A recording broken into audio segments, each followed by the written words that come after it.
I'm supposed to present a case of a flush SFA occlusion, but I have an interesting case that I did in my hospital a few weeks ago that I thought I might want to share with you. I have nothing to disclose in relation to this presentation, but the patient was an 83-year-old man, Fontaine 3 symptoms. ABI on the right side was 0.47 and 0.97 on the left. He was post-cabbage and had chronic GI bleeding from ABMs, which is still being under evaluation. So initially, I took him to the lab and we did an aortogram with runoff. And what's interesting with this is the timing on this aortogram. So even though we want to do these procedures, we have to have people in our laboratory that can help us to do these procedures, and they have to understand what they're doing too, because when you look at this, and you almost get fooled, just like I did, because the timing on stepping looks like the SFA is open. So if you just pay attention to that part on this next run, you'll see that looks like the SFA is patent. But with ABI 0.4 and severe symptoms, we were suspicious. So it did crossed over, and what's obvious on this first image is that the internal iliac artery or the hypogastric artery is occluded. And as we go further downstream, we can see there's a stenosis in the common femoral. And now what's apparent is that, look at the filling of the superficial femoral artery. So it's delayed compared to the filling in the profunda.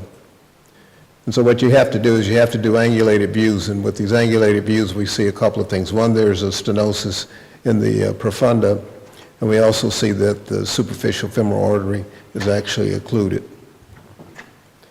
Here I think it's more obvious. You see it's filling by collateral. So even on that initial angiogram, the aortogram with runoff, it appeared to be patent. When you interrogate or when you do the angulated views, which is something that you have to do, so if you're just counting on cut film, you probably would have missed this stenosis, but in an angiography suite where you can do angulated views, you can see that the SFA is occluded. And then we interrogate the iliac again, we can see the stenosis, and we measured a pressure gradient there, and there was probably about a 60 millimeter peak-to-peak pressure gradient in that internal iliac.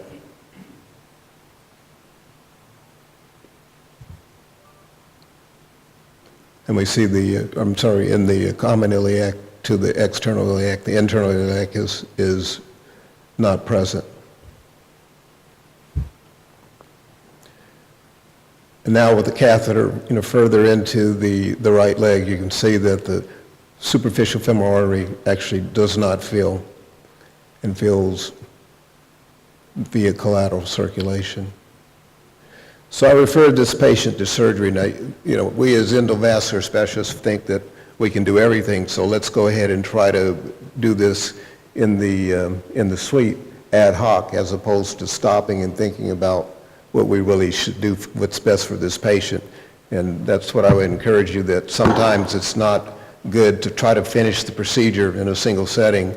This patient can have a hybrid procedure. He can have endovascular stenting of the external and internal, or external iliac. He can have probably antegrade access to the SFA, and then he can have an endarterectomy to clear the profunda and the origin of the SFA. And that would probably be the most durable operation or procedure for this patient. You could do it, you could probably get away with it, but it wouldn't serve the patient long term, and it probably wouldn't be the right answer. You're a hero if you can do it, but you're an idiot if you try to do it and then you had another option that you didn't entertain. Thank you.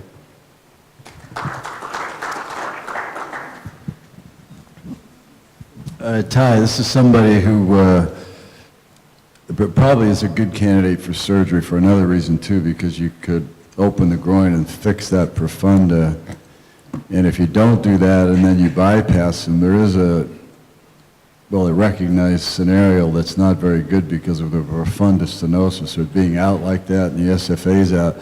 if you bypass the leg, sometimes a patient will slough their thigh and their lower leg is, viable. So probably your judgment was even better in that case because he needs a profunda intervention here to, try to get a long-term durable outcome. Yeah, I think, just from the location in the profunda and where the SFA was occluded, that could be an operation that could be done almost locally, but do it in the OR, and even to do the endovascular procedure, because one question